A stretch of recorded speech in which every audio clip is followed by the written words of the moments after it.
হচ্ছে জয়নাল, চায়ের দোকানের মতিউল, কাপড়ের দোকানের রফিকুল, তাদের উদ্দেশ্যে বলছি, আমি মোফাক্কেরুল ইসলাম, কলকাতা হাইকোর্টের আইনজীবী। তোমার বাপের কবর, তোমার দাদুর কবর বাঁচাতে এখানে আমি হাইকোর্টের উকিল। আমার শ্রদ্ধেয় আব্বাজান যদি মারা যায়, তাহলে আমি হাইকোর্ট থেকে অর্ডার বার করে, সুপ্রিম কোর্ট থেকে অর্ডার বার করে, নেটওয়ার্ক চেন যত রকম কলা কৌশল আছে করে ধর্মতলার বুকে আমার আব্বাজানকে কবরস্থ করতে পারবো। এই এলাকার জয়নাল যে টোটো চালায়, ভ্যান চালায়, সাধারণ মানুষ, খেটে খাওয়া মুসলিম সম্প্রদায়ের মানুষ যারা আজকে এখানে আছে, তাদের বাপের কবর নিয়ে চিন্তিত আমি। তাই হাওড়াতে এসেছি। আর তারাকেই দেখছি দোকান চালু করে বেচা কিনা কত হলো ওইটা নিয়ে ব্যস্ত।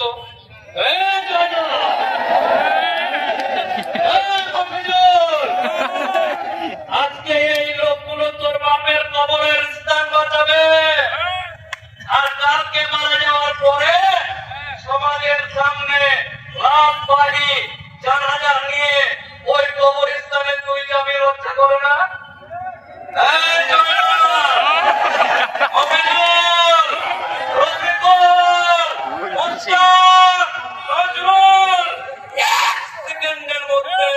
দোকান বন্ধ করে নিজের বাপ, নিজের মা আমার পেটে ধরে রেখেছে, ওই মাকে কোথায় কবর দিবি?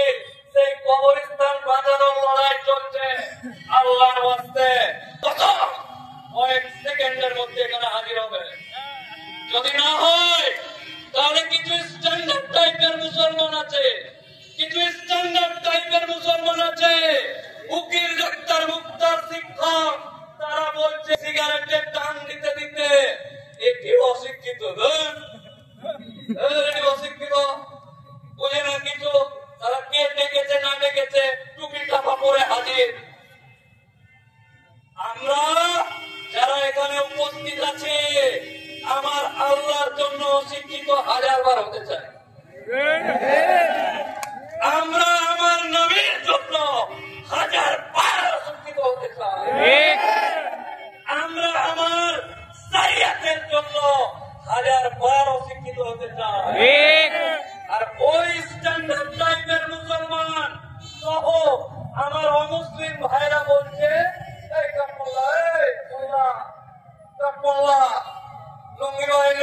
তোরা আইন আটকাতে পারিস? লোকসভা, রাজ্যসভা, রাষ্ট্রপতির সাইন হয়ে গেছে, একজন স্টেজে বলছে আর এরা হুক্কা হুয়া করছে। এইভাবে কি মোল্লার কান মোল্লারা আইন বাতিল করতে পারে?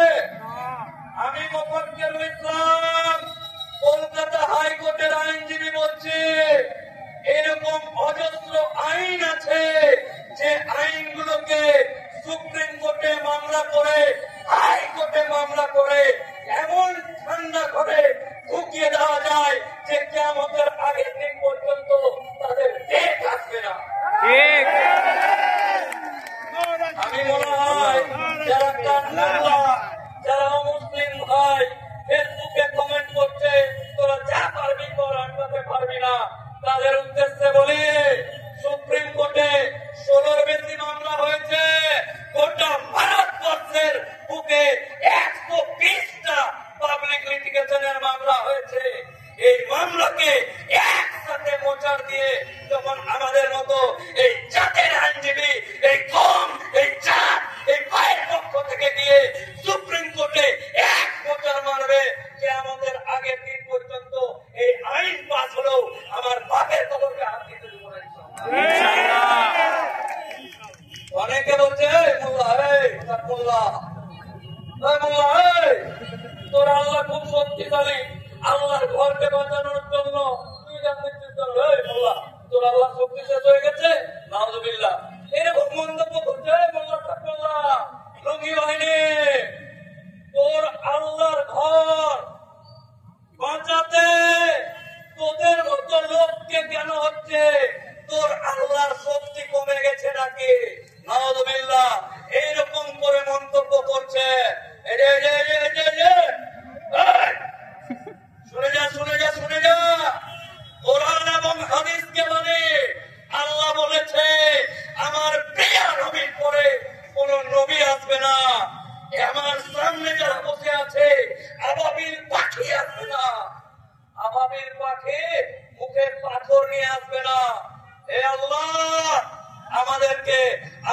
সামনে যারা বসে আছে তাদেরকে আবাবিল পাখির মতো শক্তি দান করো। হে আল্লাহ, আল্লাহু আকবার। হে আল্লাহ, আমরা ইসলাম ধর্মাবলম্বী মানুষ, আমাদেরকে হযরত উমরের মতো শক্তি দান করো। হে আল্লাহ, আবাবিল পাখিকে পাঠানোর দরকার নেই, আমাদের জাতকে তুমি এমন তৈরি করো আবু লাহাব, আবু জাহেল, ये तो चुटकी का बात है मेरे भाई, ये तो चुटकी का बात है। এগুলো আমাদের হাড়োয়া, বসিরহাট, হাসনাবাদ, উত্তর 24 পরগনার লোকেরই জুটবে না, জুটবে না। হাওড়াবাসী, হুগলিবাসী, বর্ধমানবাসী, তোমাদেরও প্রয়োজন নেই। আমার এলাকার এই ছুটন্ত বাঘ, চিতাবাঘ যারা আছে, তারা যদি একবার থেকে যায়, ইনশাআল্লাহ এই আইন তো দূরের কথা, যারা এই আইন পাস করেছে তারা দেশ ছেড়ে পালিয়ে যাবে। আল্লাহু আকবার, আল্লাহু আকবার।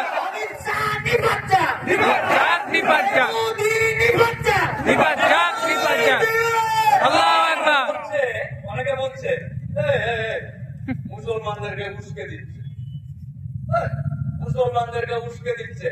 আরে মুসলমানদেরকে উস্কাতে হয় না, এক একটা মুসলমান এক একটা বাঘের বাচ্চার মতো।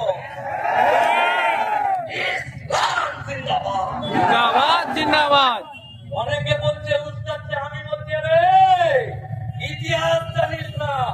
আমাদের মতো লোক, আদিস ভাইয়ের মতো লোক, হুজুরের মতো লোকেরা এই সমস্ত চিতাবাঘকে ফিরিয়ে রেখেছে। একবার এক সেকেন্ডের জন্য যদি ইশারা দিয়ে দেয়, আল্লাহ মালিক, গায়েবের মালিক আল্লাহ তাআলা জানে কি ধরনের খেলা হয়ে যাবে। আমিও জানি না কি ধরনের হয়ে যাবে। উস্কানি দিতে নয়, আমার জাত, আমার কমকে উস্কানি দেওয়ার ব্যাপার নাই। এমনি তাদের রক্ত চিতাবাঘের থেকে বেশি, তাই উস্কানি ফুস্কানির কোনো ব্যাপার নাই। বর্তমান দিনে এই সরকার যে অত্যাচার গুলো করছে তার প্রতিবাদ তারা করছে। আচ্ছা, এই ওয়াকফ বিলটা কি? আমি ফেসবুক চালাই, আমার ফেসবুকে শ্যামল বাবু কমেন্ট করছে, ঠিক করেছে, ভালো করেছে। আমি লিখছি ধর্ম তোরা চলো, ও বলছে ঠিক করেছে, ভালো করেছে। আরে দেখ কি লিখেছি, দেখ ধর্মতলা যাওয়ার কথা বলছি রে ভাই, ওখানে ঠিক করেছে ভাই। শ্যামল বাবু ক্লিয়ার করে দিই, দীপঙ্কর বাবু ক্লিয়ার করে দিই, আপনি যে মহিলাটাকে সিঁদুর পরিয়ে, ঠাকুর দিয়ে, পুরোহিত দিয়ে বিয়ে করেছেন, হাড়োয়া তথা পশ্চিমবঙ্গ তথা ভারতবর্ষের মুসলমানরা আপনার বউটাকে দেখে লোভ লেগেছে, আই লাভ ইউ শ্যামলের বউ। এটা নয়, এটা নয়। আমি আমি আমি আমি মুফাক্কিরুল ইসলাম, আমার ভাই আছে, আমার হুজুর, আমার যত ভাই এখানে বসে আছে, যারা মোহর দিয়ে খরচ খরচা করে যাকে বিয়ে করে এনেছে, আমার বউ যাকে আমি মোহর দিয়ে এনেছি, শ্যামল বাবু please, Shyamal Babu, Dipankar Babu clearly একটা কথা শুনে নেন, ভুল বুঝছেন। আপনি যেটা ভাবছেন সেটা নয়। আমরা মুসলমানরা আপনার বউকে কেড়ে দিয়েছি, কাটতে দিবে না, মোদি জিন্দাবাদ না। মুসলমানরা যে মহিলাটাকে বিয়ে করে এনেছে, ওই বউটাকে দেখে কেন্দ্রীয় সরকারের লোভ হচ্ছে, আই লাভ ইউ ওকে সাগর বউ। আর আমি বেঁচে আছি, আমি বেঁচে আছি, আমার মোহর দেওয়া বউকে সরকারের পছন্দ হয়েছে, আর বলবো নিয়ে নে আইন পাস করে, তা হবে না। ক্লিয়ার হলো কি? ক্লিয়ার হলো কি যে আপনার বউকে নিয়ে টানাটানি নয়, আমার বউকে সরকার টানাটানি করছে, সেই বিলটার আমরা প্রতিবাদ করছি। আমার বাপ, আমার দাদু এই এলাকাতে মাথার ঘাম পায়ে ফেলে যে অর্থ উপার্জন করেছে, মালকড়ি উপার্জন করেছে, আল্লাহ যে সম্মান দিয়েছে, যে টাকা দিয়েছে, অর্থ দিয়েছে, সে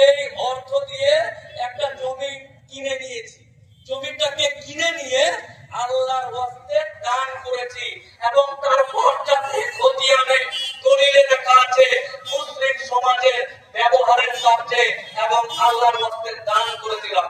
তোর বাপের জমি দিলাম, আমার বাপের জমি, মাথার ঘাম পায়ে ফেলে যে জমিটা কিনেছে ওইটা জমি রে বাবা।